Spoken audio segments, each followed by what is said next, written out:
Hello and welcome to the Hard Hat Mindset. This is episode 3. I'm Jordan, this is Kai, and we've got a special guest on today, Tom, who's just won his pro debut fight at York Hall. We're going to be talking about what he does for the job, how he battles with, the struggles of training and also going to work, family life, the build-up mindset of coming up towards his fight. He's also got another fight coming as well, which is on the 26th of September. And so, we're just going to be, let him tell his story, and me and Kai are just going to be asking some questions, and we're going to go from there. Yeah, so absolute pleasure to have you on, Tom. We met a little while ago at another kind of event, charity, mindset thing that tried, it was me and Matty and one other a couple of years ago now, wasn't it? Baseline Force. Yeah. We had a really good event actually. There were some really great people that came down, wasn't there? It was cushy, mate, to be honest. I took Kieran with me actually. I took Kieran with me, and it was good to see everyone. Unfortunately, it didn't really pan out just because of some involved, but kind of we've tried re-emphasising some of what was in Baseline Force into the Hard Hat Mindset, and I met Tom through Matty Tobin, who's a great bloke as well. Hopefully we can get him on one day. But we had Dave Courtney down there, Kev Lane. Yeah. We had a really good few heads down there. We had hard hitters down there. Kept in contact with Kev Lane here and then when he just come out of pen again, and I was sending him letters and bits and pieces. You guys ended up. We chatted a bit. I ain't chatted to him for a little while now, but he's a good old boy, Kev. But so me and Tom met a while ago. That I think Tom and Jordan got a million mutual friends, but we got talking on the back end of that just with mutual interest of trying to help others, mental health. Back then Tom hadn't got his pro license. Yeah. Pro license. Don't want to keep saying pro card. That's what bodybuilder has. You don't like bodybuilders. Nah. So it's because I want to look like him and I can't. I've got that you can knock him out. You can knock him out though. So you've got Proper Tyson Fury body, But we met back then, and we've kind of got back here, and obviously me and Jordan set this up. So no time like the present. So we'll hand it over to you, Tom, with kind of a bit about you, your story, where you started, a bit about you, and your life, your trade as well, what you do for work, and and we'll just pop some questions in between. When did you start doing roofing? How old are you now? 23 now. 23 now. Yeah. When did you start doing roofing? Since forever, really. I can remember doing roofing with my dad when I was a kid. Do you know what I mean? My dad's been roofing ever since he can remember. Obviously, coming from gypsy background, you're always working. Do you know what I mean? And my dad started young, just as all of us do. That's right. Yeah, honestly, My dad started on the diggers, tarmacking, working for digger companies and that and everything. I think around 17, whatever, he started roofing or something. Yeah. He's done that ever since. But we do roofing, UPVC fascias, whatever. I will say one thing about my dad: he can put his hand to anything. Yeah. He's very good at things. Do you know what I mean? He's very, very good at things. And if you can do most things, you're never going to starve, are you? So that was one thing he definitely put into me: is work hard and do you know what I mean? And be good at things. So and don't do things by half. You're going to do them properly. So do you like roofing? Yeah, I do. I don't mind it, to be honest. I do. I like the graft. It's physical, isn't it? Outside of that. Bumping tiles and running up and down roofs of tiles and bits chucking tiles about. I guess with training as well, you're burning calories, you're staying fit. That's what fit. Sounds divvy, but I always look at things like that as a workout. When you're bumping tiles and that, how many can I get on? Run them up. Do you know what I mean? And what have you? So always push me. Like it sounds divvy, but even when I'm running up and down ladders and that, I'm always pushing myself to see how many tiles I can carry in. But since I remember running down roofs when I was about 6. Yeah. Do you know what I mean? It sounds divvy, but I can. Started off with bungalows, so they were a bit smaller. Do you know what I mean? But one lift. Just one lift straight up the ladder. We started like when I wasn't at school. Like obviously at a young age, I did go to school for a while, not very long, but went to school for a bit, and then weekends work. 6 weeks holidays, it was work. Yeah. Do you know what I mean? If I had a couple of days off for school, pocket money. Go to work. Well, not really, no pocket money. So what do you know? You got your own firm, or you? No, I'm with my dad still. Still with your old man. Still with my old man. After all man. these years, he's still going strong. Don't know about going strong. It's just we clash a bit, but it's father and son thing. It's just sometimes, just like you both got different opinions, haven't you? The thing is, work and family life. Yeah. There's no escape if you work together. No, that's what I mean. Like you with your dad all day screaming, shouting at one another, and then you come home and you scream, shouting at one another. Yeah. So there's never still talking about work sometimes. Yeah, it's still all about work. Yeah. So, and like he did still do it now. When I'm at home, we'd be like, you could hear the van open, and then you'd you'd be like, what's that? Where's the hammer? I said, I don't know, do I? It's your van, isn't it? Do you know what I mean? You put the hammer, where'd you I told you to put them in. I said, I've never touched them. Found it. Yeah. I was like, well, there you go, it's there, isn't it? Didn't I? But it's like I said, and then. Would you have it any other way though? Careful, because he might be watching. He's definitely going to watch it. He's already rung me twice this morning. No, do you know what the truth is? Years ago, obviously it's hard. That I won't say because I don't know about any of you, and I'm not saying we're special, but travellers, you're wired a bit different. Do you know what I mean? Like you grow up different. Do you know what I mean? And as a child, you're a man. It sounds stupid. You're not a man. No. In your brain, you're not a man, and physically, you're not a man. But you're working like a man. You're grafting like a man. Do you know what I mean? Not being able, and then you get a little bit older, you start looking like a man. You start growing a bit of beard or whatever, and then you start going to a pub or whatever. Do you know what I mean? You get that thing. You're like a man. Do you know what I mean? But you're not. Do you know what I'm saying? There's still a lot of the culture pushes you through quicker into boxing, into working. That's what I mean. Like, I started boxing when I was 7. Yeah. Do you know what I mean? And it just carries through. And like you said, one minute like you're working, you're boxing. Do you know what I mean? You might have a little bit of money on you and this and that and whatever. You could buy your own things. And you start thinking to yourself, well, I'm the mush. Do you know what I mean? I'm the chavvy. I can do what I want. Do you know what I mean? You start going out. You start doing this. So you like you said, you push through quick. So you're like, it's just you're not forced to, but it sort of happens naturally. You end up growing up, and then you know what I mean. You like 14, 15. You're working every day. You're grafting. You're going to see the lads. You're doing this. It's like you're 20. Yeah. Do you know what I mean? It's a bit different. You know money, don't you? Yeah, that's the main thing, you do. Yeah, but like I said, I'd never regret it because I'd never starve. Yeah. No, like that's the thing. As much as like say the boxing don't work out, got to work. You always got to work. Do you know what I mean? I know what I'm doing. I'm not stupid. Do you know what I mean? Because I've been taught from such a young age. So I've got to give props to my old man for that. Do you know what I mean? And that went hand in hand, obviously, with the boxing because it's our graft. Boxing's our graft, and he would always teach me, like I said, don't do anything by half. You're going to do it to. So he's been a big role model for you. Yeah, exactly. He's helped me out a lot. He's been. As much as you want to strangle him sometimes, you know what I mean? Like we've had our moments. Trust me, we still have our moments. You know what I mean? But he's helped me. I will say that. I will say one thing about my old man. He has helped me, 1,000,000%. Yes. So that's where it's all sort of started from there. You know. And from a construction industry side of things, like you're week to week with your old man, just the roofing. What would you say the biggest stress is? Like. Because we've been talking a lot about just general mental health, what the lads struggle with, quoting, pricing, customers, trying to get up in the morning, work-life balance, family. What would you say like, on a week-to-week basis if you could kind of pinpoint your stresses and where you both... the answer already. Yeah, you know the answer. What have you got? For me, it's the driving. Yeah.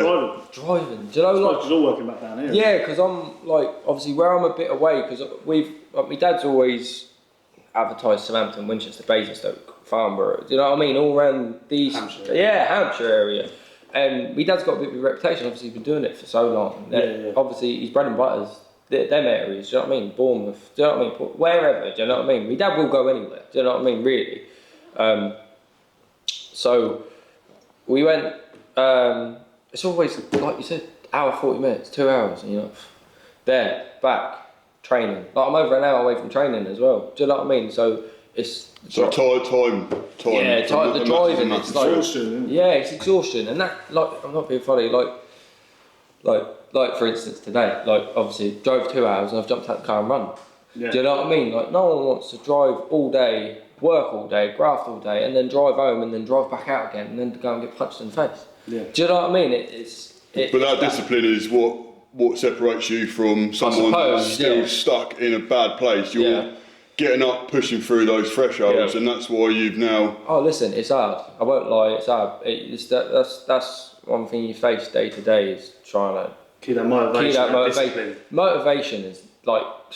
Motivation, I think it's dead to me. Do you know what I mean? Like, discipline, isn't it? It's discipline. That's all it is. Motivation's 20 minutes. Yeah, that's what I mean. It's a song or a video. That's what I mean. You think to yourself, oh, I've got to go and do or whatever, and then you get up and you go and do your run, you don't enjoy it. Do you know what I mean? Like, there'll be days you do get up and you do enjoy it, but 90% of the time you don't enjoy it. Do you know what I mean? You'd rather be relaxing. Do you know what I mean? Or having a bit of time with your wife. Or so what advice would you give to somebody that keeps picking that comfort over the discipline of doing something to try and be a better person, and that graft, that exercise, or that goal they've got to fulfill hasn't got to be boxing? What keeps you going? What could you tell to someone to? Because a lot of lads out there now that are lost. Yeah. They can't. They all watch the motivational videos. A lot of it's social media, isn't it? Yeah. Social media. They're on social media. I was saying this yesterday. Boom, a little bit of motivation to do it, but if they ain't got the discipline.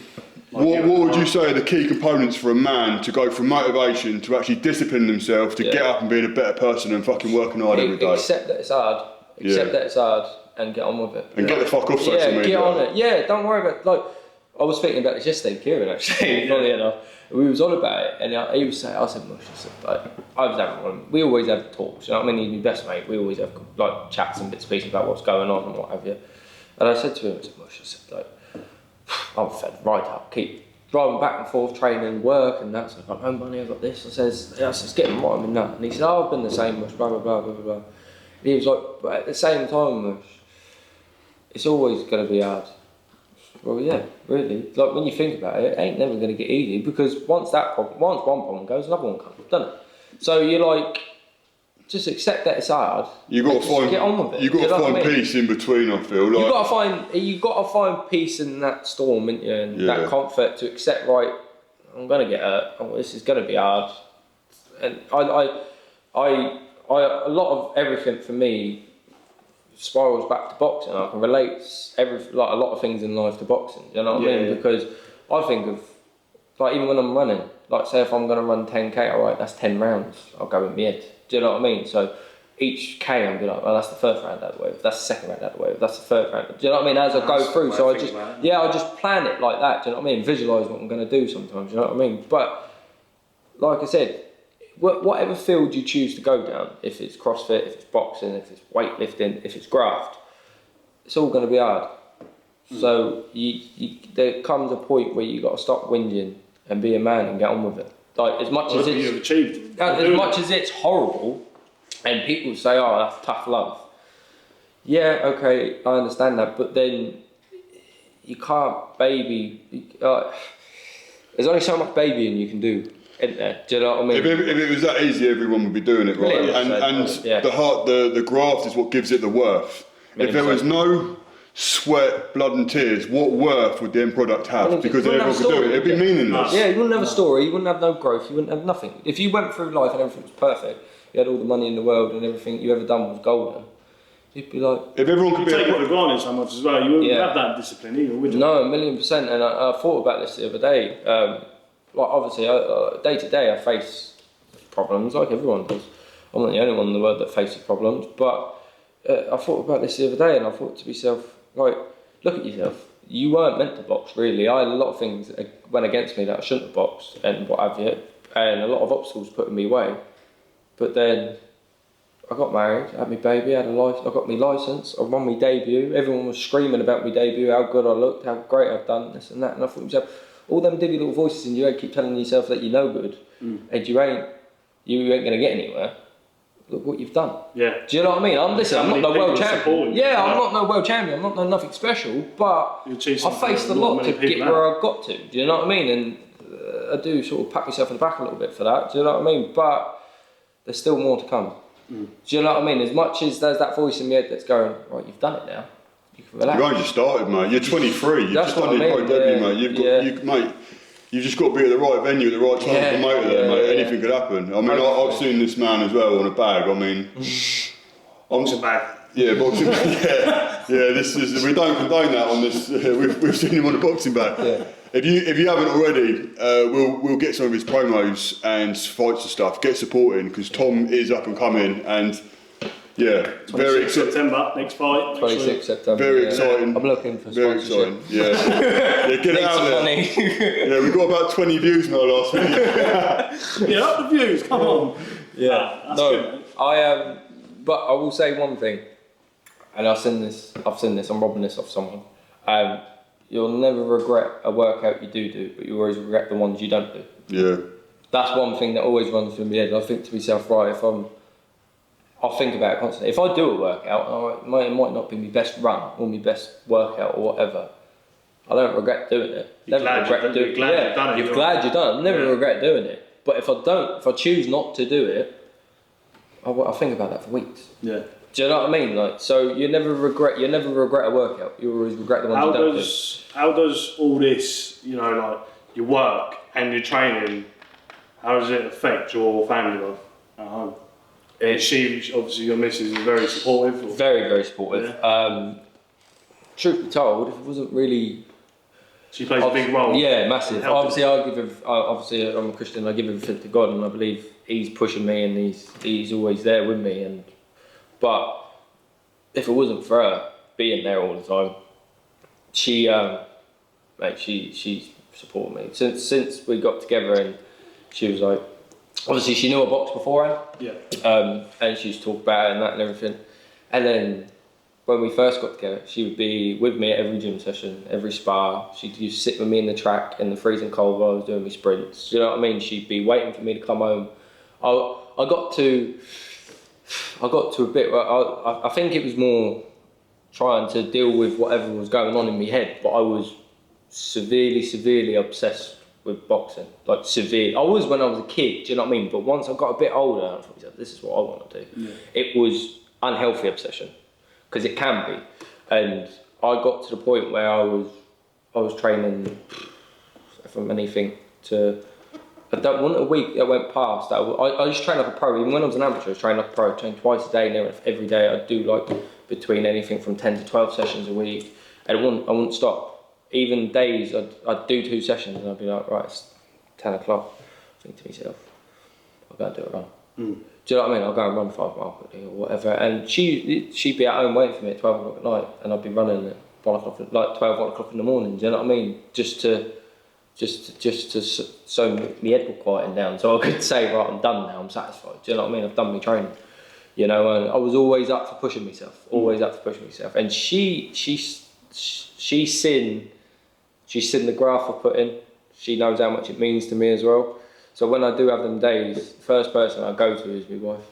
I don't want to do this. She's your best friend, isn't it? Yeah, she is my best mate. Like, regardless, like I said, Kieran's my best mate. He is my best mate. But my wife's my best mate. Out of anyone, she is my best mate. She's my best friend. Do you know what I mean? And she's seen the ups and downs. She's seen the things I put myself through just for boxing, and do you know what I mean, and what have you.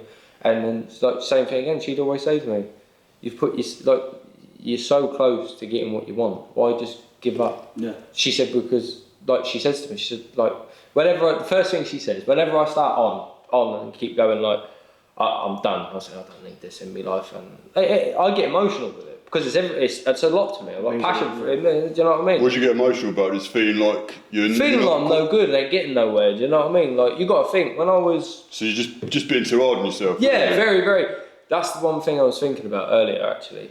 Very, very hard on myself. I expect every time I get in that ring, I expect to be golden. Like, even sparring is just for practicing, isn't it? It doesn't mean nothing. You never win a spar. Yeah. But every time I get in that ring, I've got to be golden. I've got to perform like a world champion. Every time I go to a session, I've got to be on fire. So if you make a mistake by human error that it just happens, you're then being hard on yourself. On myself, in my head. That then flips your head off. That's what does me. I'm on myself 24/7, and especially say you're tired and you go right, and I'll say to my trainer, like, I'm knackered. He said, well, don't run today, then run tomorrow or whatever, you know. And that'd be in my head. You should be running. You should be running. You should be running. You're a turd. You ain't running. Do you then do you go and do that run? Sometimes I do. Yeah, it's terrible, really. But I never really used to rest and recover. So when it got to like the point, obviously, of me getting my license, I was burnt out. Yeah. I was burnt out. I'd done so much. I got a training diary I kept for years. You wouldn't believe the training sessions I used to do. The only time I would physically stop is when I was bodily ill. I'd run my body into the ground, and I'd have a cold or a flu, and I'd be like half dead or a chest infection or something. And then ironically, you're no good for nobody. No good for no one. And then I'd still try and train. Like, in my head, I'm giving up. Yeah. It's not. Do you know what I mean? I'm not giving up because it's just practice. Do you know what I mean? It ain't nothing but I've been in them situations now. But she's seen me go through all that. She seen me curled up in the bed for a week, crying my eyes out because I couldn't face the world. Do you know what I mean? Yeah. She found me collapsed in the shower where I just broke down and gone divvy. Do you know what I mean? Like, I battled a lot with suicide and that as well. Like, just things in your head where just life overwhelms you. Do you know what I mean? Let's touch base a little bit on that, because I mentioned in one of the episodes, you know, I've been in that scenario. I don't think it's shameful to talk about it anymore. I think most lads, no, it's not at all. whether they've felt it, thought about it, it's a fucking awful place to be. Oh. I know you've been in the depths. Mate, yeah, like, I've lost so many mates over it. Yeah. So many, and not long ago as well, I lost a couple of mates, and it's like, you just think, like, on social media, you look at them and you think they're all right. And then you don't realise, no one ever realises what is happening, you know, behind closed doors. So yeah, get that text message out, get that phone call out, meet your mate, have a chat with them, 1,000,000%. and just let them know. Like, I talk to my mates now, like before, and I help other people with like the other thing I do. I get people talking, and after it, I'm like, oh, how does that feel? And it actually feels a little bit better. So like, yeah, if you do feel like you're struggling, you do feel like you've got them suicide thoughts, talk. Problems shared is a problem solved, right? Yeah, it don't make you feel any smaller. No. It actually makes you feel better for talking, like you talking. Yeah, it makes you feel better because then someone's giving you their opinion of how you're not thinking about that situation. And how many times, sorry to cut you off, how many times have you been in them, like you said, you think to yourself, right, that's it, I'm in the lot, and then you get a phone call saying, or whatever, or chat to your missus or whatever, and then you're like, I'm silly, and I want to go and do that to myself. Don't think I've got a wife and I've got a child there I've got to look after. Do you know what I mean? Or whatever, or I've got so many people what around. brought you to thinking that, like, to suicide? Like, what was it that brought you to that? Like, It was overwhelming. Thing, or was just Overwhelmed, a mate. lot of because of the training, the work? Training, life, growing up. Do you know what I mean? Just the same old. You just have little moments of just too like much. just too much. Obviously, I think, like I said, growing up where I come from, it's very hard. Like you like I said, you're pushed into being a man. Sometimes you're not ready for it. Like I could handle it. Don't get me wrong. I love working. I love getting stuck in, and I love boxing. I loved everything. But I really struggled with my confidence when I was a kid. Like in myself, I got bullied a lot when I was little, and that's what drove me to boxing. I remember my dad saying to me, he says, well, if you don't hit him, I'm hitting you. I was like, well, I don't want to fight my dad, so I'm going to the gym. So then I got to the Southampton ABC Boxing Club, and that's where I started. And then I, then ended up. So at 7 you started at Southampton. Started at Southampton ABC. And then moved. Just carried on, and then different clubs. moved to different clubs. Obviously, where did I go? I went to Southampton ABC. Then I went to Camberley, which is a sporting ring. Yeah. It's Amigos now, isn't it? Yeah. In Camberley. Pinewood. Yeah, Pinewood. I was at Pinewood. Berensfield, which is in Oxford. I was there for a bit. Then Golden Ring. I moved around in a few clubs. Obviously, wherever we moved to, there was obviously a gym around there somewhere or not far away. So then, just carried on. But and I wasn't as active as everyone. Like I was always in the gym, always training, always grafting, and I'd just like you'd be like, you're fighting Saturday, and you'd be like, all right, Christy, and then it'd be like they pulled out. And you'd be like, all right. Fight next Is that time. another thing as well? Like, you know when you're training for someone to fight, and then they pull out. Heartbreaking. How does that make you feel? Like you like angry. They do make you angry. I ain't gonna lie. Like when you're a kid, obviously you're a bit more headed and like he's out. Do you know what I mean? Like you train so hard for that. Well, you don't know you're fighting when you're an amateur. Like, well, you can do. Like, if you've got a championship coming up, you know, right. First round of the championships is say 26th of September. Yeah. First round of championships 26th of September. You get drawed. You know who you're fighting. So then you have like a couple of weeks, 3 weeks, and no one who you're fighting. But normally in the amateurs, it's just like, you want to fight? Yeah. All right. Go on then. You're fighting Saturday. It could be Monday. Do you know what I mean? I've had phone calls on a Thursday. So do you want to fight Saturday? Yeah, no worries. What's your weight like? Don't worry about it, I'll get your weight down. And then you got to jump on the scales and see what you are and try and get your weight down quickly, do you know what I mean? And then you fight again, and like you fight on Saturday. I've done that like a few times, do you know what I mean? Amateurs is a bit more chaotic, like in a way, like you could organised chaos. Yeah, basically, yeah. Like less regulations on it. Yeah, just like like when you go and see a doctor. I'll show you what a doctor does. He looks at you, he goes, give your hands, give both your hands. He goes, yeah, squeeze my hands. Yeah, alright, have a look. There you go, you're alright. That's it. Let's get him in. Yeah, that's it. That's it. Do you know what I mean? Like when you're at a show and that, like you plug your way through it. Do you know what I mean? If say it is, you plug your way through it. But it's Allegedly. Yeah, allegedly.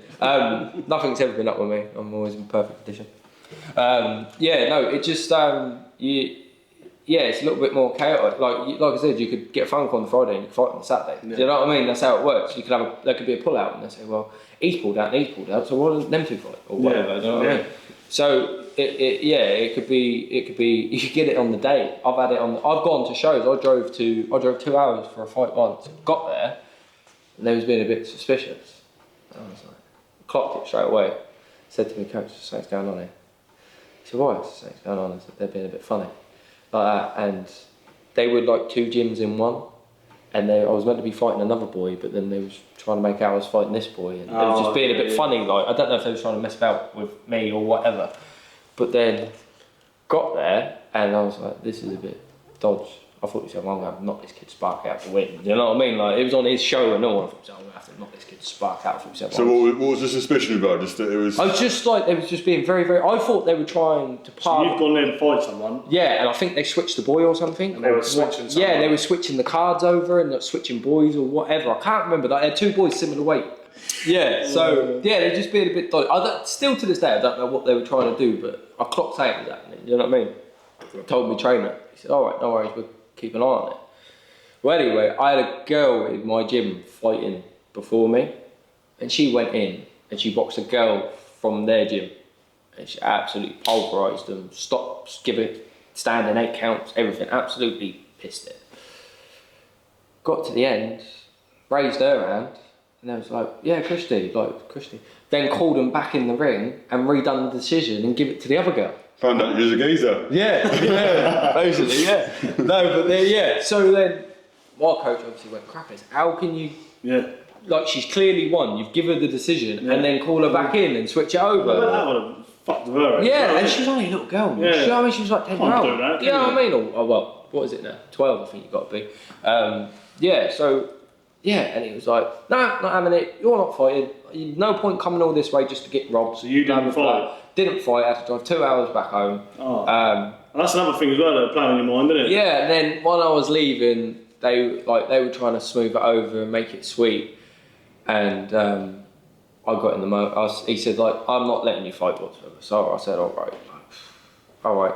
And then I spoke to the manager of the show, the fellow who was running the show, and he was like, please don't leave. I said, well, what do you want me to do? Yeah. He's telling me to go, you're telling me to stay.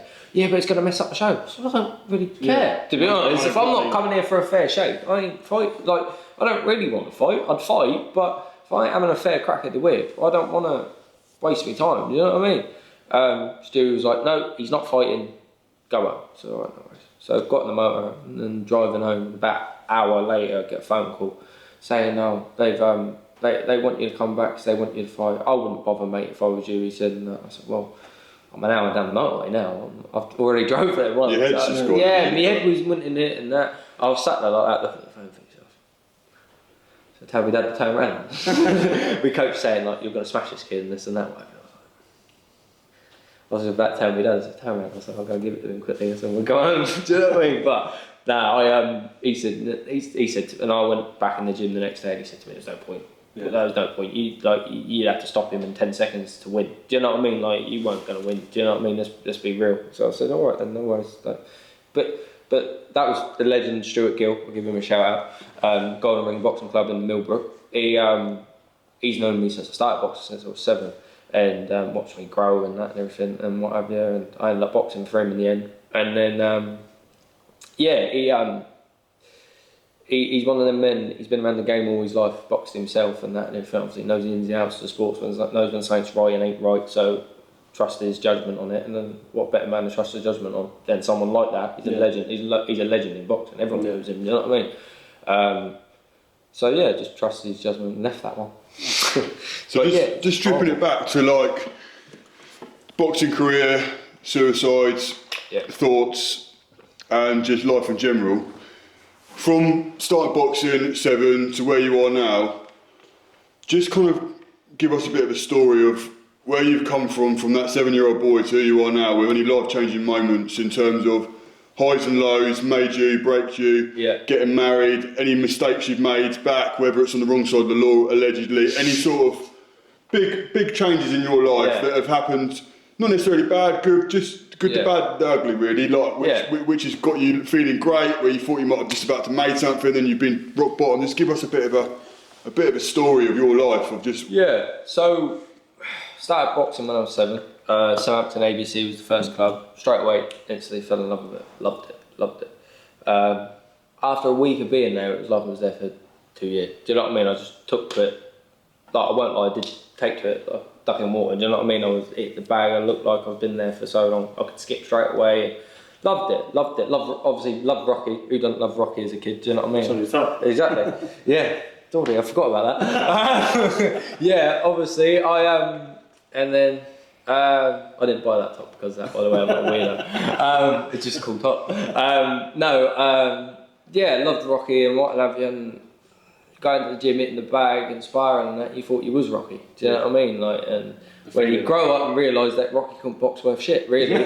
Do you know what I mean? Adrian! Just not once moved his head. That's slopping, isn't it? Jordan doing a little Goonies impression over here. So went and boxed for a while, but like I said, struggling with the confidence and that in myself. But when we first started, I don't want to say it because it sounds big-headed, but I got quite good. Do you know what I mean? Straight away, and I was obviously in the kids class, but I was too good for the kids class and the boys I was sparring, so I got moved up to the adults class there about like 8. Do you know what I mean? And then 7 or 8, whatever I was after a few months going and that. So I went straight into the adult class, but then I was sparring boys like 12, 13-year-old, and they was pulverising it. You know what I mean? Like, I was looking myself, I don't like boxing no more. And I remember there used to be a kid, but he was about 12. I can't remember, he was like an Indian kid and that. And I remember him hitting me, like, thump, and hitting me. I thought to myself, I never knew what a concussion was, but I did then. Do you know what I mean? Like, I thought to myself, that don't feel nice. And then I thought to myself, I don't like that. And then, but I went back. Same thing again, same boy again, done me again. I thought to myself, I don't like headaches. Do you know what I mean? And that's the first time I sort of realised, thought to myself, ain't all sunshine and roses. Do you know what I mean? Yeah, because I was all the boys my age couldn't stick with me. So got part of the big boys. Yeah, I was getting stuck into them, punching people out and that and everything. I thought, I like this. Do you know what I mean? And then I got put in someone bigger, stronger than me, and they've whacked me one. And I thought to myself, I don't like this, I don't want to do this. If I've got to fight boys like that, I don't want to do it. Do you know what I mean? And then grounded you a little bit. Yeah, grounded me a little bit. Yeah, because I thought I was getting good at something, and then. But that probably made you feel like, right, well, I'm gonna have to be better now. That's it. Yeah, I did. Went back, carried on, and then they were like, "So are you gonna fight then?" Like the gym was like, "You gonna fight then?" I was like, "Yeah, of course I will. We'll get your card in." I was like, "Oh shit, I've got to." So how old are you at this point? I was about 12. 12, and you're living on site up in Basingstoke Way. No, Mitchell Dever. It was I was in Mitchell Dever. So I was like, right then, I'm getting carded. I'm going to fight. Do you know what I mean? Like, and then you've just progressed further and further. Yeah, just carried on from there. I boxed. First boy I ever boxed was a boy I knew and I used to box with. Yeah. That was a bit of a funny thing. And is it a weird feeling because you're thinking I'm going to beat her, or you thinking no? I tell you, do you know what the truth is? Yeah, it is a weird feeling. I feel that in sparring. Yeah. Because in sparring, to me, sparring's playful when you just got to work on things and that. But then you get some boys that get in and treat it like a fight, and they jump in and want to kill you. Yeah. Do you know what I mean? Yeah. And you're like, hold on, son. Do you know what I mean? We're just going through the motions a bit here. Obviously, you're punching each other and you're trying to hurt each other, but like, you don't take liberties. Do you know what I'm saying? Like, I'm a firm believer. If you're in the gym and you're sparring someone that's not as good as you, what's the sense of knocking the spark out? Yeah. And what are you like as a lad at this point? Are you causing trouble at school? I wasn't in school. You weren't in school? Left school about 9 or 10. That's what I mean. To try and get into everything. Yeah. Like, where you're at with like, have you had your first misses? Are you on site still? Like, where's your head at as well mentally with all this? Moving up through the ages and everything. Are you working now? Like, working, yeah. I was working. Yeah, I was working with my old man, and I remember this one day we was working. It was summertime, And it wasn't long after I left school. I remember this as one like me thinking, like the memory is stuck in my head. We was driving back from work. It was summertime. The windows was down. We was going through the countryside, and wind was blowing and that and whatever. He was driving like that. He went, "Ain't this the life, son? Wind blowing through your hair. Why would you want to be at school?" Do you know what I mean? Like that. And we were driving and that. Anyway, but yeah. So yeah, I was working and left school. Didn't really know what I was doing really. All I knew was boxing. Really. You look up to your dad, Alan. Yeah, like my old man. Yeah, like I said, we have our moments. You know what I mean? But my old man is a big thing to me. I'd do anything for my old man. That I would just wouldn't dare to let anyone touch him or whatever. Do you know what I mean? Like he's someone. Although I've blown me top at him a few times and what have you. Not so recently as well. Like we have our moments, but like my old man is a lot to me. Do you know what I mean? Even though I can't be bothered with you today. Do you know what I mean? At what point do you think, or did you think, was the worst when you started thinking a bit more, like you're battling a bit more in your head? Was it when you was 12? No, or before that, mate. To be honest, before, mate, I struggled with things when I was young. You was thinking like that back then? Thinking just like I was just sad. Like it sounds weird, but I just didn't feel right, like in a way. You know what I mean? Just felt sad and down a bit. I don't know. Just helped you. Yeah, it did and it didn't. It sounds stupid because then I put immense pressure on myself to do well. Do you know what I mean? So it was. That's the thing about my brain. It doesn't. It's almost a contradiction to itself sometimes. It's literally like you say. Boxing helps. Yeah, I go to the gym and I eat the bag and I feel great. But as soon as I leave the gym, I think to myself, "You box shit back then. What's wrong with you?" Yeah. Do you know what I mean? Like, so it's high expectations of yourself. Yeah, high expectations of myself. There's stuff I want to do. Do you know what I mean? There's things, and then you get like. Sometimes people say, "Oh, he's good. Like he's good. He can fight. He can do it." And then you then you think, "Oh, well, if I lose, all these people are going to talk bad about me. They're like, what? Do you know what I mean?" So, but then there's that other thing. You have a bad spar, and you think to yourself, "Well, you was never good anyway." So they're just being nice to you. Do you know what I mean? They got to say that because they're your coach or they're your friend. Yeah. Do you know what I mean? So that's how. My head is like. One of the pastors that come down and spoke in our church, he prayed for me and that, and he said God was telling him, he said his mind's like an MP3 player. He says the CD's going round and round and round. He said change the CD, and he was praying for me and that and everything. And I thought to myself, you're right. Like that's one way to put it, because it just goes round and round and round. But I just like I said, like after 6, 7, around about 7, 8, when I started boxing and that and whatever, you just started feeling a bit funny, just like off, felt a bit sad. Did you feel like you was getting more control of that and better as the years are going on? No, it got worse really. Or it's got worse, and then because you start growing up, you start seeing things a bit more, don't you? See the world for what it is. Start seeing the world what it is. Things start hurting you. Like I said, obviously work with my old man. Obviously, me and my old man would argue or whatever. Obviously, I was only a little kid. Yeah. You think to yourself, I'm doing all this work and I'm only a child. Do you know what I mean? And then you got the training, you got expectations. You see all the boys winning national titles and that, and fighting every weekend. And you think, oh, can't I fight then? Do you know what I mean? And you got fights pulling out, and you got this, and you got that.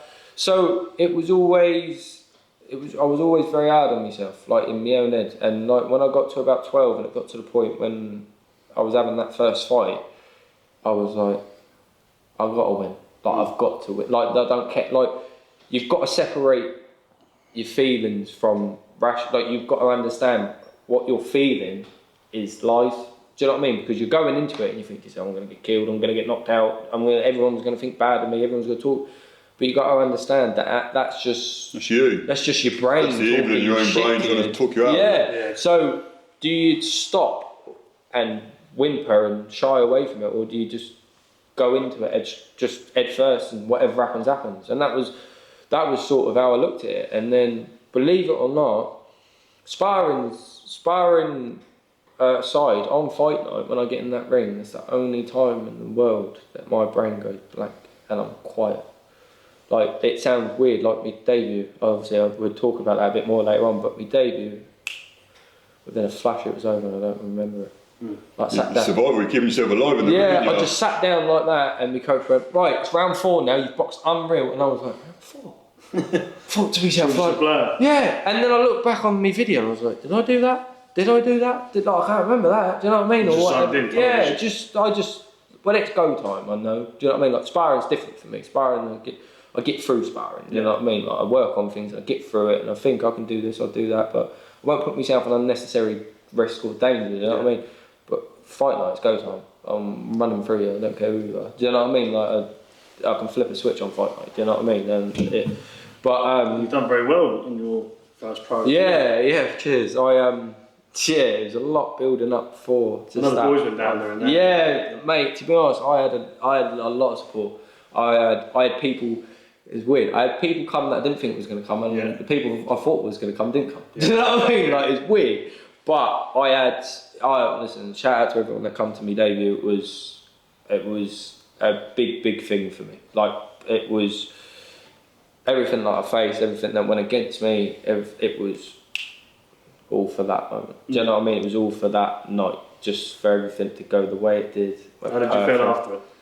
On top of the world, didn't sleep till about 4 o'clock in the morning. 4 or 5 o'clock in the morning. I was up walking around the hotel room like that. And how was that changing your mind now? Get a pizza, yeah. How was that changing your mind now? Because what we keep reverting back to like, in your stories, it's always the pressure that you've been putting on yourself to be a good boxer. Yeah. And it must be getting your pro debut. That's a point that some boxers just never get to. Yeah. It's a big thing. It is a big thing. And then you pulled it off. You fought absolutely amazingly. No. Pushing for more. So have you let your head calm down, or is it like? No. I'm at that point, but now it's like, I want to get to the next point. This ain't good enough now. Go again. Like I think in my head, like what's been in me? I want to stop this geezer. I want to knock this geezer out.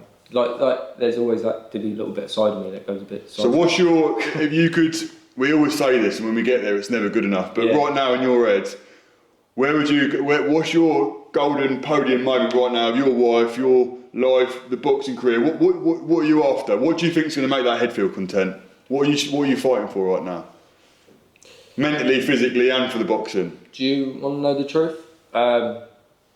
It's all down to my religion now. My faith. I didn't really know why I was boxing anymore. That's the truth. Like I said, was this before or after? Yeah, we'll dive back into where I was at, and then I'll come to that if you want. So 12-year-old, like I said, finally had my first fight, and I was boxing a good kid I knew. Shout out to Charlie Fitzgerald, he knows who he is. Another travelling boy. Boy could fight. Sparred him, been in the gym with him. Used to box at Golden Ring, I believe, at the same time as me at one point when we were kids.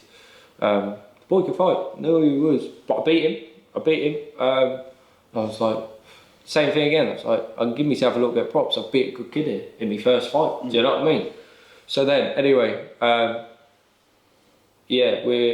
that, it was like, right, let's go again. Like, I was well in, I had a buzz then for it. You know, I was well in for it then.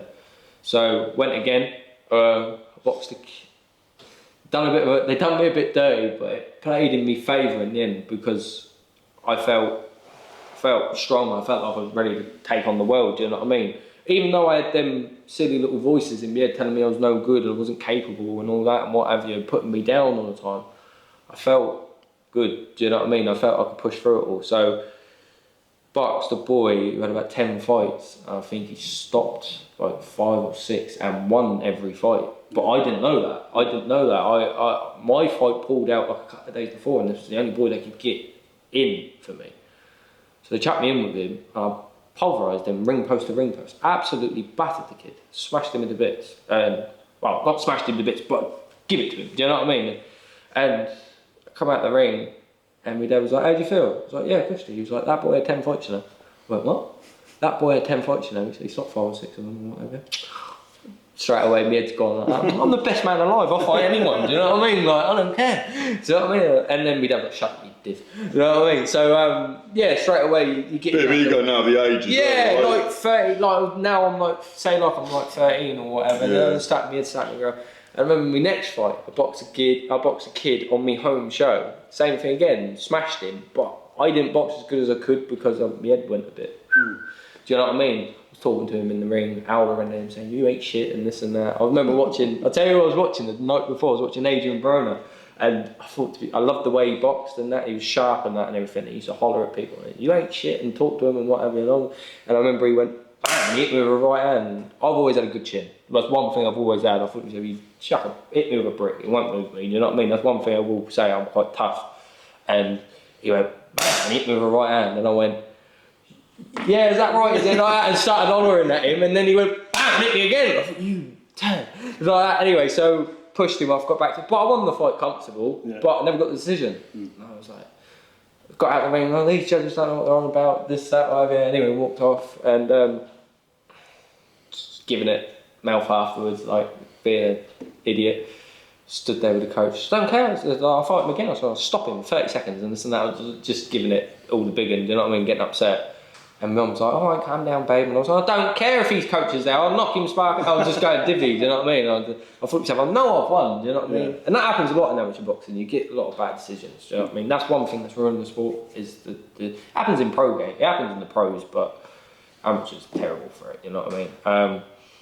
So yeah, anyway, like I said, carried on fighting, and wasn't as active as everyone else though. Do you know, that's one thing that aggravated me more than anything. You know, I was putting, like I said, like obviously everyone knows I train hard. Do you know what I mean? That's one thing I do. No matter where I am, I train hard. When I'm on holiday, I'm training. Do you know what I mean? When I went to Rome, this was the first holiday I'd never done nothing on. Do you know what I mean? And before that, I'd probably go, at the end of the year, my mum and dad normally go away. So they'd normally take us away. That was the only time I would go on holiday. Because the whole year, for me, was about fighting. Do you know what I mean? Like, I wouldn't go away because I didn't want to miss the opportunity to fight. Do you know what I mean? Because I knew I'd fallen behind because everyone else was active and fights were pulling out on me, left, right and centre. And then you have your days where you're like, say like I'm around 13, 14 now, and I'm like, I don't really want to box anymore. I've put a lot into this, so I mean, I'm working. Yeah, I was going to say, is there interest elsewhere now? Like, there's other lads that are getting motorbikes, saving up for motors. They got it sounds stupid, like girlfriends. There's other like things. You start going out. Like it sounds stupid to say, but I started going out quite young. Like, you think you're a man, like I said. Do you know what I mean? And like, I started going, like, popping into a pub here and there, seeing the boy. And then obviously, I look like I do now. Do you know what I mean? When I was like 14, do you know what I mean? I didn't look much different. Started growing a beard and that and everything. Then when you go into a pub and realise you can get served, that's it. You're like, cup of tea. Do you know what I mean? And then birds get involved, don't they? You start going out, meeting birds and that and what have you. And they're like, oh, how old do you think I am? Like, do you know what I mean? 21? Yeah, that's right, I'm 21. Yeah, do you know what I mean? Like, you just become a little shit, didn't you? Do you know what I mean? And I did. Although I was a quiet boy, I never wished no harm on no one, and I didn't want to hurt no one. I was a little shit sometimes. Do you know what I mean? We've all had them moments, I believe. Start getting led astray by some of the lads you're with, put yourself in situations and that now. Like, yeah, just like the other day, it would be like, we do a Friday. Oh, well, I'm training. It'd be like, well, why don't we go out?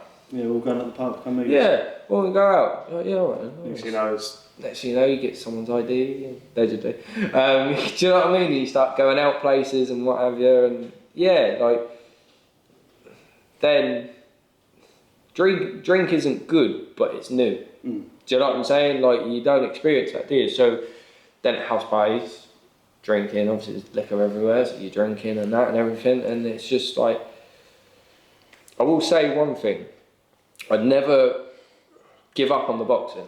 Even though I was led astray a bit, I would always be like, right, I'll go to the gym, then I'll come out.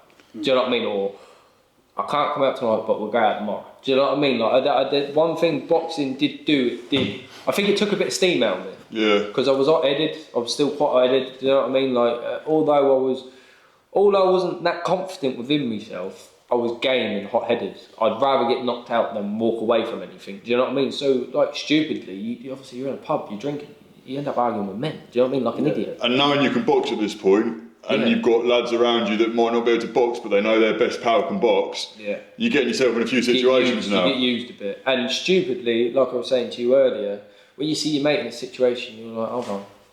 And you know you can handle it. And obviously, like, although obviously I'm not saying I'm a giant killer, but like, you get big old boys in the pub that can handle themselves. You know what I mean? And this is the divvy thing. This is what I was saying.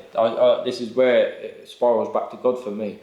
I ran into every pub when I was young, 14, 15, 16, growing up. Obviously, with a bit of not an aura about me, but I knew I could handle myself.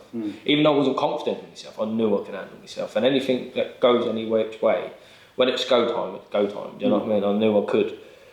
But I was in the pub and like, someone looked at me, what are you looking at? just being a turd. Do you know what I mean? Like, and we've all done it, mate. I was It's like, age, just, bro. yeah, I was obviously a baby face with a little bit of a beard. People were saying, who are you talking to? I started taking lips off, do you know what I mean? And just like starting on people like a div, do you know what I mean? Trying to make a name. Yeah, just, yeah, literally. That's what it is. In the end, I thought to myself, right, I'm going to be the roughest, toughest person about. Listen, I don't care if I am young. I'm going to be like Lenny McLean round here. I'm going to take everyone's. Do you know what I mean? That's how you get in your head. It's the environment as well, though, isn't it? You've come from a traveller background. Yeah. You're a young lad. You've been taking that to school. You're roofing now. You're boxing. Yeah. Listen, you want to be a man, and Yeah. you want to have that name behind it. Yeah, and you're like, I'm the best at this. I'm the best at that. I'm the best at this. 100%, yeah. So when I, like I said, started going out. I started going out about 14, and then kept going out. Just kept going out.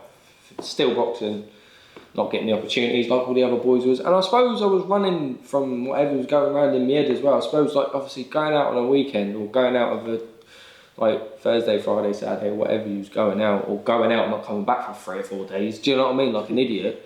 Like I suppose just quieting my head down a little bit.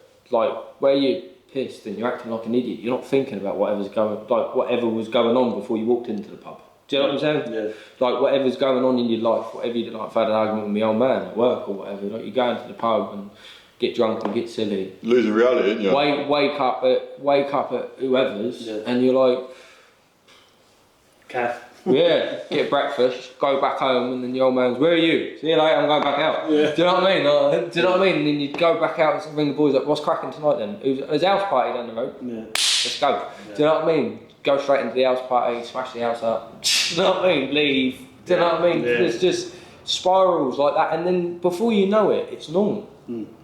That's the weird thing, and I often say this to people, and I said, like, obviously I don't go out, rarely go out. I drink maybe once or twice a year, if that,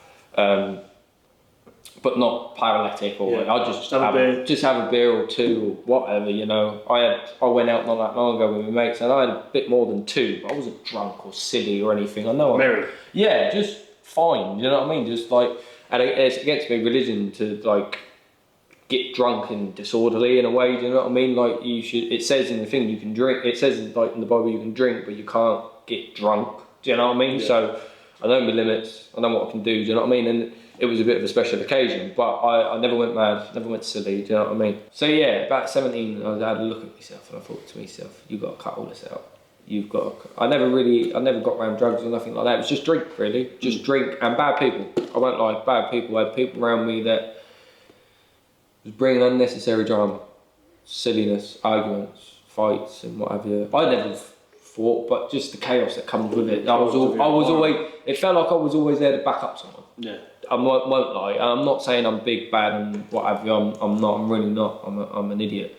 But I felt like I was always there to back up someone. I thought to myself, this ain't what I want in my life. I'm not no one else's toy. Do you know what I mean? I want my own slice of the pie, you know. So left and got in contact with Tom Little.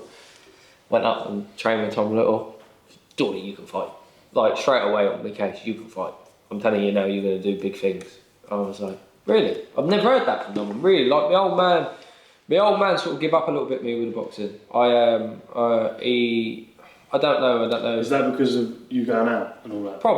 Probably like turning up, obviously going. He's thinking you're a harsh lawyer. Yeah. At this point, so. you've kind of lost your commitment from his point of view. Yeah. Obviously, about 16, I was at Palmer Star. I remember coming out the gym, and he was like, he said to me, from now on, if you want to train, you train on your own accord. I was like, what? Like, didn't really understand what he was saying. Get yourself back and forth to training, you don't waste my time no more. Yeah. Can you see it now though, looking back on what he said? I can see it in a way, but he didn't really know about what I was getting up to. I was very secretive. Like, he didn't know I was going out drinking like I was, because I was drinking a lot. Well, he fucking knows now, doesn't he? He knows now, yeah. No, I think he's sus now anyway. He's like, you've got the hardships next week, mate. No, but like beforehand, do you know what I mean? Like, like now, before obviously all this, before I said it all over the internet, I think he clocked it a bit anyway as I got a bit older, like bumping into men who he knew and he goes, oh, your Tom was in the pub last night. Why Tom? What? Yeah, shouting at someone. Do you know what I mean? Or whatever. Going dinner at With his someone. 5 beard hairs. Yeah, that's what I mean. And so yeah, it got a bit like obviously, and I was like, fine then, I'll do it by myself. I guess to get praise of someone like Tom Little, that's giving you. It done me a lot. I still didn't believe in myself. Yeah. But I thought to myself, you know what, I could actually do this. Do you know what I mean? I could actually do this. So anyway, I was living in Southampton at the time. I was 18 because I was living in Southampton. He was in Watford. It's the only thing. It's a fair drive, isn't it? Do you know A couple of hours away, yeah, M3 and 25. Yeah, and if you don't leave early enough, you're sat in that traffic for 5-6 hours. Oh, it's horrible. So we, he was like, come up here, train with me. I want a pound off you. I just want to see you do well. That's what he said to me. And I thought to myself, well, he's genuine then, isn't he? Yeah. Like, if he don't want nothing off me, he's genuine, isn't he? Do you know what I mean? All I had to do was pay a membership at the gym we were using. That was it. And he was like, we will, what do you want to do? I was like, I want to become a professional. He said, well, we'll do it then. So, all right. He said, I'll put all the time I can into you. I said, all right, no worries. So he was like, be back here tomorrow, such and such time. So, all right, no worries. So I was driving up there 4 or 5 times a week, training with him, running as well. And that's a graft, and working as well, flat out all day, every day, do you know what I mean? Non-stop. So, sometimes this is a turning point for you now, heading back into this. This is everything. I'm in a gym surrounded by pros. I'm surrounded by faces that I've watched when I was growing up. Do you know what I mean? Like having that new environment as well, that gives you that little boost. Like a refresh, isn't it? Yeah. It's like a reset, isn't it? Do you know what I mean? And having someone like Tom, who knows boxing inside and out, obviously telling you how good you are, you're like, you know what? Maybe I can do this. Gives you that love back. Yeah, give me a little bit of love back for it. And then, like, we went to work. That was it. We just went to work and we kept pushing and pushing and pushing and pushing. And we seen the results. We definitely seen the results because, like, move on a bit now. Like all I done was train. All I ever did was train, but I was drinking as well. Do you know what I'm saying? And it was affecting me training. No, it's just full on training. Now it's just don't go out, don't see no one. Dabbling in a bit of the old life because you still got some familiar faces around, bad people that you shouldn't have been around, but well, not necessarily bad people. They don't mean bad, but obviously they don't do the best things. Do you know what I mean? Yeah, just you know, same thing again. You get a phone call. Doing bad things doesn't mean that good people, they're not good people just because they do bad things. Exactly. Yeah. Sometimes people will just led astray. We've all done bad things. Doesn't mean we're bad people. Exactly. Yeah. So, like same thing. Bit of ag, bring up. Don't worry, I'll be straight down there. Do you know what I mean? You know what I mean? Ready to just be silly and do damage. But do you want to know the truth? This is where I realised something. Like I said, I was never the most confident in myself, but I was always game.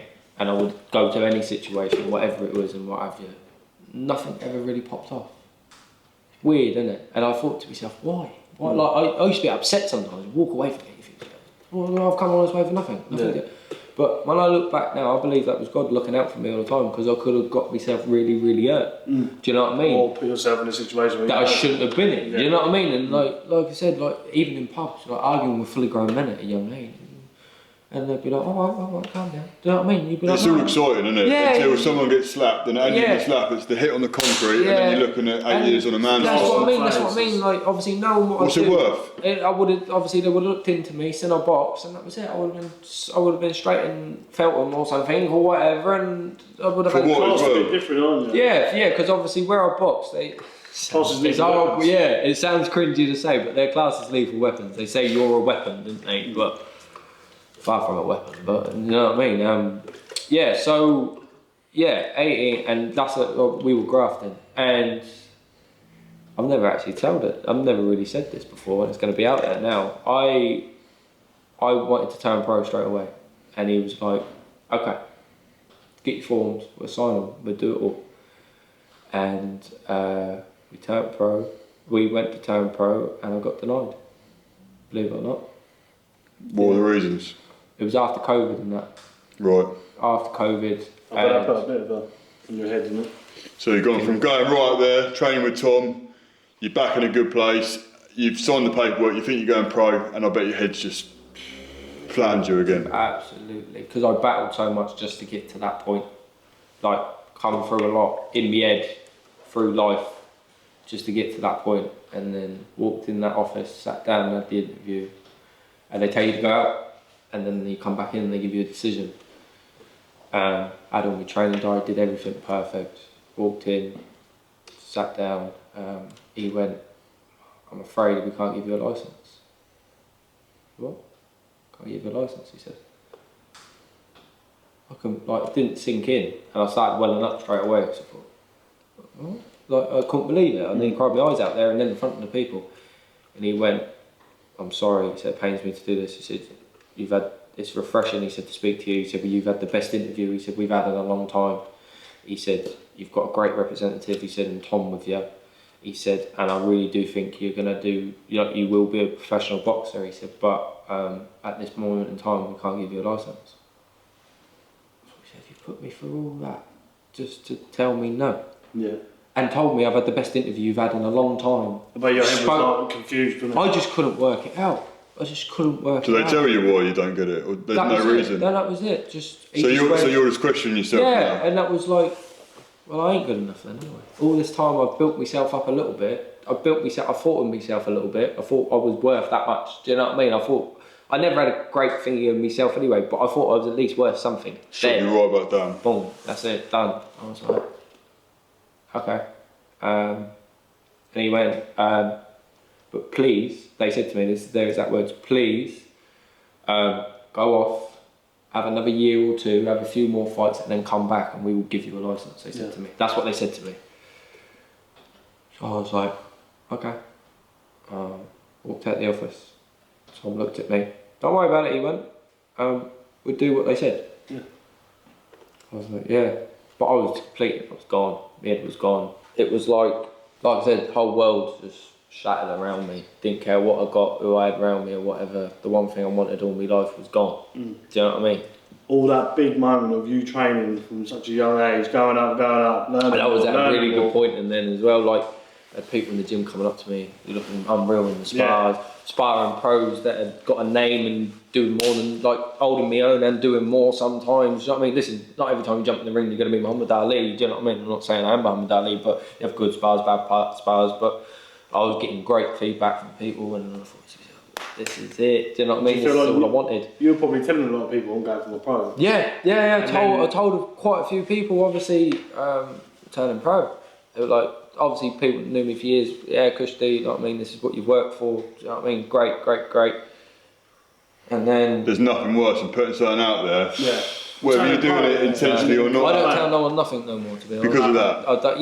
Because of that reason. You talk about it so much, and if it don't happen... Because it feels shameful, doesn't it? Yeah, dude, you feel like a turd, don't you? Let's be real, do you know what I mean? You say you're doing big things, and then nothing happens, and they go, oh, what about that? You're like, didn't happen. Do you know what I mean? Yeah. So, yeah, world collapsed around me, and we were walking out. Tom said, don't worry, do what they say. I said, yeah, don't worry about it. He said, he just kept saying, like, don't worry yourself, because I'm an overthinker, do you know what I mean? And I was just in a daze. I was in a daze. But I did have though. Yeah. Him being there. Listen, he's a diamond. I don't speak to him as much as I used to because obviously I'm just so busy all the time. But Tom's a diamond. He's one person I know I could always rely on for anything. He helped me a lot as a young man as well as a young boxer. Do you know what I mean? He's a legend of a man, and I'm indebted to him. I'd do anything for that man. Do you know what I mean? He's one of the rare people I would do anything for. So where are we at now? We're after the licence. So he rung Stuart Gill, who I mentioned earlier. He was like, Tom needs to fight.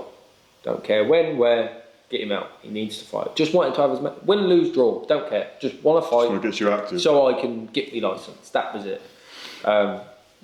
Just where obviously, like I said, where COVID was just happened. There was nothing really going on in boxing. There was still boxing in arenas with no people in there. And are you working at the moment? Still COVID? working. Yeah, you still get some work in? Yeah, working flat out, mate, with my dad. Yeah. And obviously that affected me as a person, not getting what I wanted, turning up at work, obviously miserable. Affects your work then? Yeah, miserable. Not wanting to do things, not listening in a daze. Do you know what I mean? Old man, obviously. What's up here? We used to have to go do this, do that. happening, you know. Yeah. Do you know what I mean? You're frustrated. Yeah, you head somewhere else. Do you know what I You mean? resent everything. Yeah. And unfortunately, when you're that driven to get something and you don't have it, you take it out on the best people around you. Yeah, and my wife got the brunt of it. You're with your wife now? Yeah, I'm with my wife. Just got 18. We just got I've been 19 now. I've been 19 now. It was when I applied for my license. Sorry, I was 19, and yeah. So I'm with my wife now. Not got the brunt of it in that I was like in any bad way. Just she's seen everything, seen what I went through. Do you know what I mean? Like. So do you guys already know each other, or have you just got together? No, it was a mad one, really. We seen each other years ago. Went to a travellers fair. I clocked her, which I thought she was sort. And then, clocked her, and a weird thing, she stuck in my head for years. Well, she's going to like it now, isn't she? Even when I had other birds, Saving even when I was going out with other birds, she stuck in my head. And she was like, I remember when we first started talking, she was like, I seen you, I think it was Cambridge Fair, we seen each other. She said, seen you at Cambridge Fair, and I said, yeah, you did. She was like, no, it couldn't have been that year, because I said, I'll tell you exactly what you was wearing. You had a white dress on, and some flowers on it and everything. Stuck in my head, and knew exactly who she was. Like, didn't know her name, but knew who she was, do you know what I mean? Sent her on Instagram and stuff, and I messaged her before. She then messaged me back. Oh. And, so this time she did message me back. So it was like the same thing after COVID, and COVID was still sort of going on. So she wasn't allowed out at all because of her mum. My mum was like, don't want you to catch Rona and die. Do you know what I mean? So a lot of people like that though. No one knew what it was. No, mate. Yeah, like you can't blame her. The things that the government was telling you, and that was just mad. So she's kind of got with you almost at your lowest point. Yeah, really? she got with me. I got with her, and then I went for my license. So she's going through this journey with you now. She's going through everything with me, mate. She's going through everything with me. We got together. Obviously, we newly married as well. 19. She was 20. So now you've got a lady to look after, yourself to look after. My wife, obviously, she wants things. She wants a family. She wants everything else. Do you know what I mean? And I'm like, I don't know what I want. Yeah, the whole plan was turn pro and box. Do you know what I mean? That was the plan. Do you know what I mean? That was it. This is what I'm going to do. You know what I mean? Like she accepted that when she got with me. She even said, like I used to took her to the gym with me, took her sparring with me. She used to drive 2 hours in the car with me to Tom's. Do you know what I mean? She's seen everything I went through and how much training and effort and what have you I put in. And then I remember ringing her when I come out of the interview. Said, didn't get it. She went, what? Didn't get it. Because obviously she's seen the graft, she's seen everything, you know what I mean? And I was like, didn't get it. Why? I said, I was like, I don't know. Like, they reckon it's because of COVID or something. I don't know. That must have been so hard on her as well, because listen, we all know as a partner, if you love and support someone, if someone doesn't go their way, we've got to then deal with the brunt of that as well. So everything you're now bringing back, that frustration, although it might not be directed at her, that energy's not good, is it? You're fed up, you're angry. But she's still there for you. She's there pushing. She was everything, mate. She really did help me. When I didn't get that licence, I took a turn. I went back to what I was and more. Do you know what I mean? I took not drinking or anything like that, but I took a turn for the worse. Just what was going on in my head. I was gone. I was shot. Wanted to kill everyone. That's the truth. Anyone spoke to me, I wanted to rip the face off. So that's the truth. At this point, well, I ain't getting a pro card, so fuck literally started dabbling back in bad things as well. Thought to myself, nothing to lose. Nothing. Literally. Ironically, loads to lose, but in your head, I had the most important thing to lose, my wife. Do you know what I mean? But in my head, that wasn't the scenario. Do you know what I mean? I was listening to whatever's running around inside my head. And as men, we become selfish to what we want. We do, 1,000,000%. Hit nail on the head. Like I said, family collapsed in the shower, where I was broken. I was like, that's the truth, broken, like complete and utter broken. We training still now, or we not training for a bit? Yes, I was training. I got straight back in the gym. Never, but I was damaged. And you're coming home and you're breaking. Yeah, just my head, my heart, even in the gym. Broken. So you're half-hearted now a little bit, yeah. Just broken. Not even half-hearted. I wanted it more than anything, but I just didn't have nothing to give. Do you know what I mean? Like chucking water on a flame just went. I was like, I've done all that. I've got nothing. Yeah, so got Tom rang Stuart Gill and he said like Tom needs to fight. So went to the gym. I knew Stewie anyway. He was a friend, you know what I mean? And he knew me since I was that big. He knew me when I first started. So I went to the gym and he was like, I was like, I need to fight Stu. Yeah. I still wanted to do it, do you know what I mean? And my heart was gone, do you know what I mean? Like, I just wanted, I didn't know anything else. That's the truth. That's the truth of it. I didn't know anything else. I didn't know, obviously work's all right, roofing and that's all right, but how do you know what I mean? How do you just let something go you've done since you were 7? Do you know what I mean? It was everything to me. So I didn't know nothing else. I got so numb to everything else in the world that just all I knew was training, fighting and boxing. So it got to the point where I was like, what do I do? Box. I went to Wolverhampton, stayed in Wolverhampton, and my wife's from Wolverhampton, so went and stayed with her mum. And I thought to myself, well, I need someone to train while I'm up here. So I got in contact with someone I knew through Tom fighting. Do you know that Tommy Hench? Yeah. You seen him, yeah? Yeah, well, they do the fight show still, don't they? Yeah, Tom Little fought him, didn't he? Yeah, he did. Well, I knew the geezers around Tommy Hench after the fight, do you know what I mean? Like, they've messaged me a couple of times, do you know what I mean? If you ever want to come down to Birmingham, you're more than welcome and that. And I was like, so I was in Wolverhampton and I thought to myself, right, I need someone to train while I'm here. So I got hold of a fella called Ginge from Shardend. Yeah. I've been watching him as well. He's a good fighter, he is. He's not bad, yeah. Anyway, so got in contact with him and I said, Ginge, I need someone to train while I'm in Wolverhampton. Do you know anywhere around here? And he was like, come and get me and we'll train. So alright, well then he took me to McCracken's gym, which is, funnily enough, at the time, a geezer I know, Adam Hamed, he was Prince Azim's son. I knew him from training in Camberley gym. He was training there as well, so I knew someone there. So I was like, I've seen that gym. It's a proper gym. Do you know what I mean? Like pros train there, and obviously the McCracken name is well known in boxing. Obviously Robbie McCracken trained Joshua and what have you. The fellow who owns the gym, this is his nephew. Do you know what I mean? Like they're boxing people. I thought to myself, oh well, we'll go and see what this is all about. Went there, trained with him.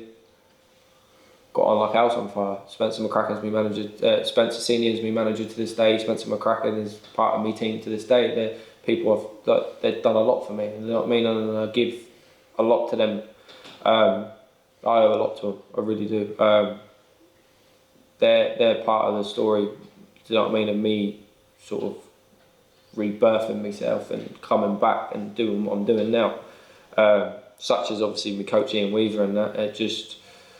But same thing again, it was training and I was going up there and spending time up there and stuff and it was not going anywhere. I was giving everything I could and then I was fought again, got robbed again. I was like, two fights two on the spin, that's I've lost, fought again, lost again. 3 on the bounce. 3 on the bounce, fought again, lost again, 4 on the bounce. Do you know what I mean? And I was like... Cool, at this point you're probably like...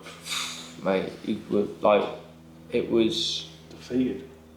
It was that I've jumped a little bit, but the same thing. And I thought, like I said, and got to the point where, like I said, I was doing everything, and like, nothing was working. After that first fight I lost, when I come back, I was like, nothing's working. I'm doing everything. Do you know what I mean? I'm literally doing everything I asked. I can't do no more, and it's not working. I couldn't figure it out. I was trying to get fights. I was going here, there, and everywhere, trying to get change gyms. Do you know what I mean? Went everywhere to try and get fights, and then just got fed up. Got really fed up. Like didn't want to box no more. Really didn't want to do it. But there's always that voice in your head. One more go. One more go. Every time you give up, there's always that voice that goes, one more go. So got back out, fought, lost, fought, lost, fought, lost. I was like, what do I do now? Do you know what I mean? What do I do now? I'm the best I've ever been. And then I quit, so then I ended up with Ian. So then went with Ian and training, like I said. Yeah, Spencer was urging me to turn pro, obviously, and obviously was training with Ian, but like I said, fought, lost, and I thought to myself, do alright. Broke down again, like, just broke down again. I thought to myself, I've given so much, I've got nothing, do you know what I mean? So, it's a lot, mate, to keep getting up every day and grinding and know you're not getting anywhere. You can't work out, you can't put the two, you can't figure it out, because they always say you work, you get the rewards. But I was working, I wasn't getting nothing. Yeah. Do you know what I mean? So I was like, especially losing them fights as well, I was like, am I meant to do this? Do you know what I mean? Am I meant to do this? And I come to faith at that point and all, and I was like, pray about it every day, really, like non-stop. I just couldn't work out why it wasn't happening. So anyways, Spencer, I went and seen Spencer, and he went, like, I reckon you get your licence now. Do you know what I mean? Because you've had a few more fights, you've been active, blah, blah, blah. And I just went, go on then.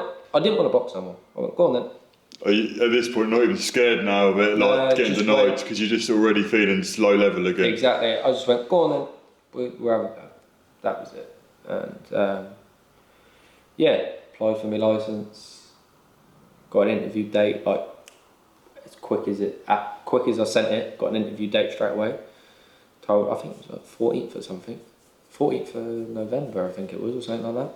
And he was like, I've never seen anyone get a date that quick. I was like, well, he was like, well, you got it now. Like, go for the interview. Just went for the interview, walked in, walked out. That was it, got my licence. I was like, took about a minute. I was like, didn't even click on to what happened. Yeah. You'd already switched off to any sort of things happening for yourself. Yeah, exactly. Yeah. Didn't think nothing ever was ever going to happen. You know nothing good's happening for me. Nah, not that. So, like, it just was like, I walked out and he went, congratulations, mate, you're a professional boxer. And I was like, what? I just couldn't click on to it. Do you know what I mean? Like you said, didn't think nothing good was ever going to happen. So I couldn't click, and then we was driving home, I rang my dad. I said, never told him, but I rang my dad. Said, just got me a licence. You about? Your Legoland licence? Yeah, mate, something like that, yeah. Probably something encouraging like that. Or probably something like, oh, you kept that quiet, or something like that, or whatever, you know what I mean? He was like, oh yeah, that was it, really. Well done.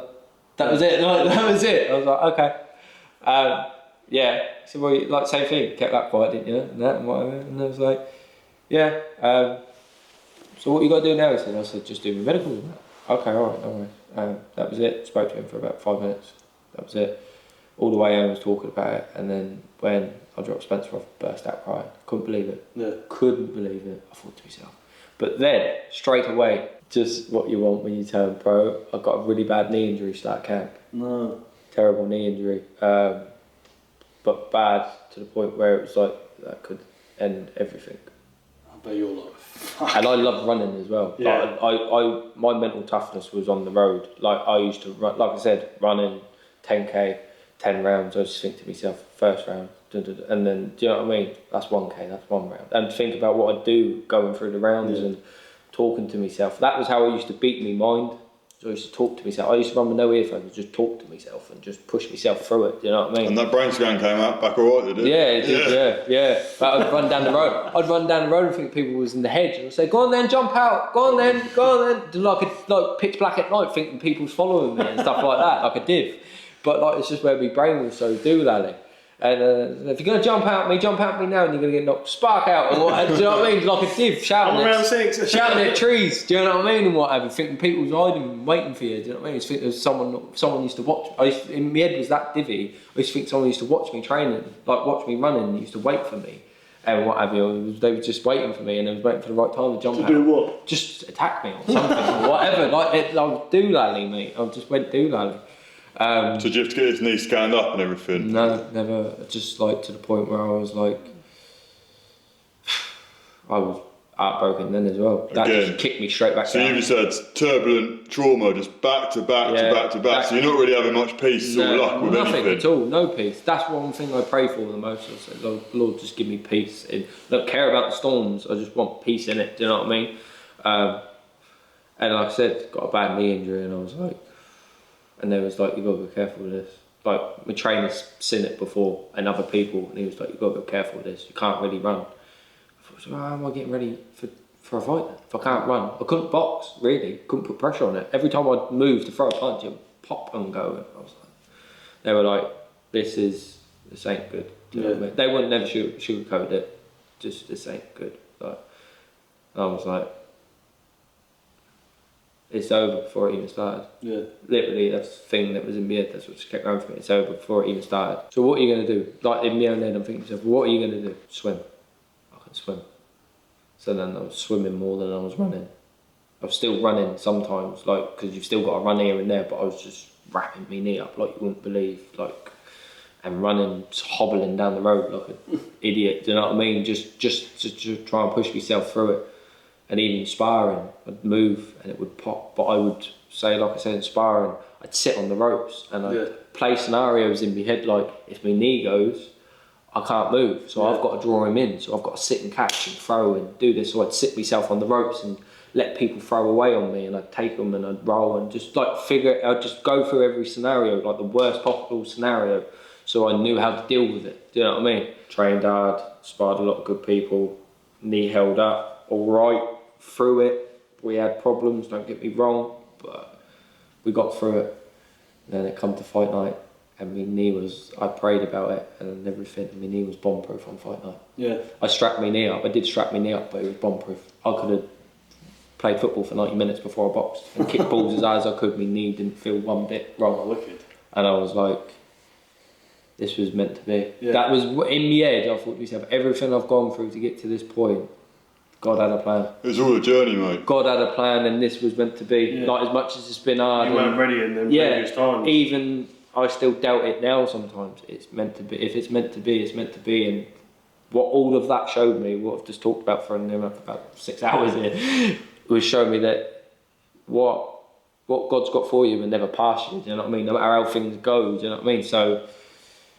That knee was strapped, you were in the ring ready to go. And never took an easy fight either. I had someone that could box. Yeah. I never had just like your classic journeyman that stands there and covers up. I had someone, his name's Casey Brandon, big shout out to Casey Brandon, one of the best boys that you could,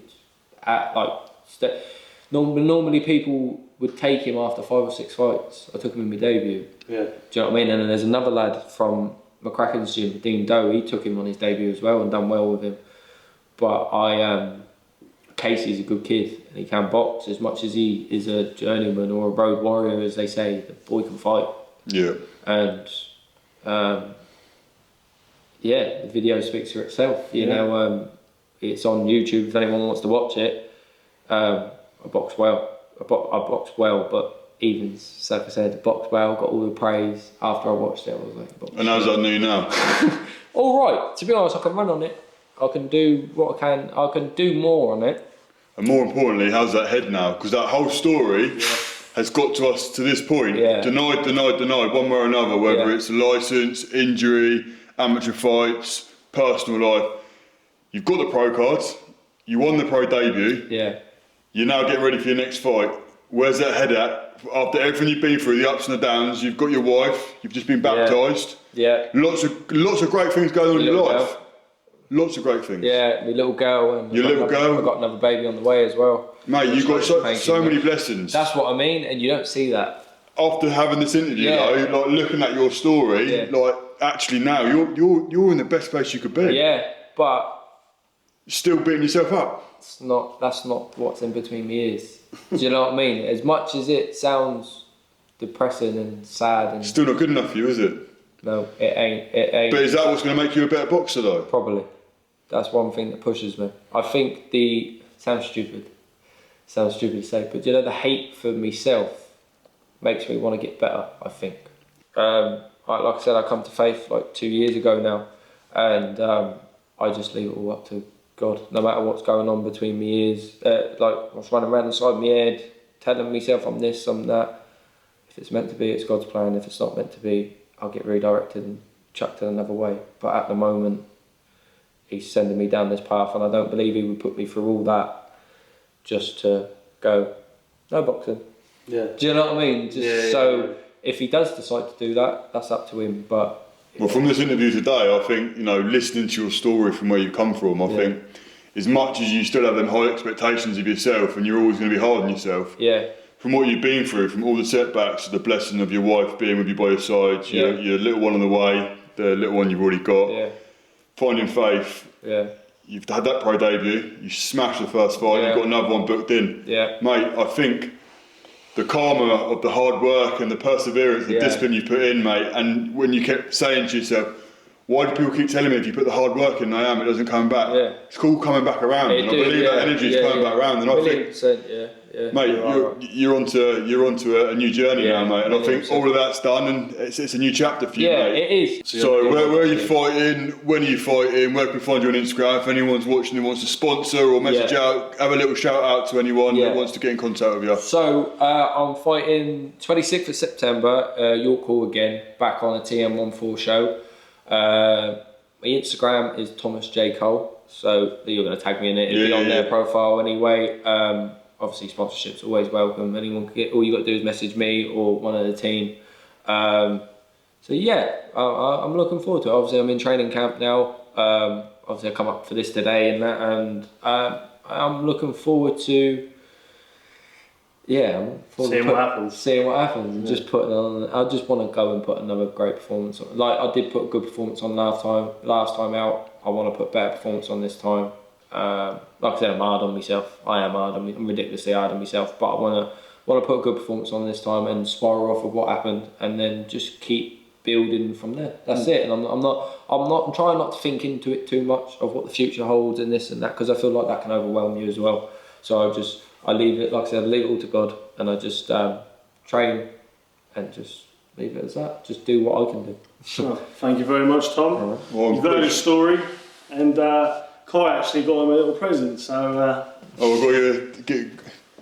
Well, do you know what? Jordan wanted this, right? Because it's a medium. He calls it a smedium. And he likes the small ones to make his arms look bigger. But I said, no, this one's for Tom. So I gave him the large and he was fuming. But I put it on and I thought, it's because, we both got white tops for the first one. And I didn't know what size to get him. I thought, if I get him an extra large, it's going to be too small. Big fella. I've gone from 130 kilos though, right? Since I last see it baseline, I was 132 kilos. I'm 100 kilos now. But me and Jordan hadn't seen each other for a while. He's got me this massive t-shirt. When I'm on the phone to the boys, thank you very much, God bless. When I said to Kieran, every time I said, that Kai messaged me the other day. She's a big fella, you know. He come done some work at the nightclub.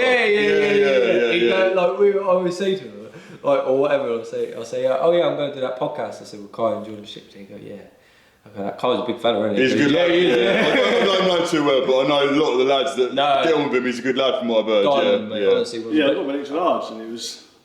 He reckons it was flapping about. Fucking windsock, mate. But we're definitely hard hat mindset. We're going to get down to. We need to get tickets for this guy's fight, and we need to. Yes, I appreciate it. Honestly. We need to support, get on board, and we need to update everyone as well with his next pro fight. Yeah. So when we post this one out, you'll see in the comments and the description. Tagging Thomas, and also, when he's going to fight, if you can support him, that'd be absolutely brilliant. He's a great lad. You've heard his story from going through absolute hell to where he is now. Absolute inspiration. So thank you very much. Thank you. Coming on. All the best, brother. And that wraps up episode 3 on the hard hat mindset. We're looking at doing another special guest coming on episode 4. I think we've got Fix Fest as well, haven't we? We've got Fix Fest coming up. Which is the 30th of August, I think. So there'll be the ball builders there, Madam builders, other people there. We're just going to go around pestering people, didn't we? Yeah, we're just going to go out there and try and get our name out there. We are looking for sponsorships as well. I have, and Kai has been putting messages out to, Screwfix, Tool Station, Wix, Howdens, B&Q. A lot of you are turds, all of you brands. All of the messages back, oh no, we ain't interested. Pathetic, a lot of you. We have had a few people come back to us saying that they can't do it. Listen, respect it, whatever. Trade Point, you might be giving us a chance. Please give us a chance. Come on, Trade Point. We are counting on you, Trade Point and B&Q. And also Shrink Wrap, shout out to them. They might be sponsoring us. So thank you very much. And we'll see you on the next one. All right. That's how much percentage is that? 10. Fucking hell. What do you want now? 50. 50? Yeah. Okay. Oh, Fucking hell. How much do you weigh? I'm about 69 kilos. 69 kilo. I'm light at the moment. For me, I'm 102, and that fucking hurts. I wasn't even 50. Right, full whack, go. No, not full whack. You can have full whack. Go on then, just give me a bit more. Oh, come on. Go on, give me the fucking lot. He wants the full. Oh, come on. That fucking hurts.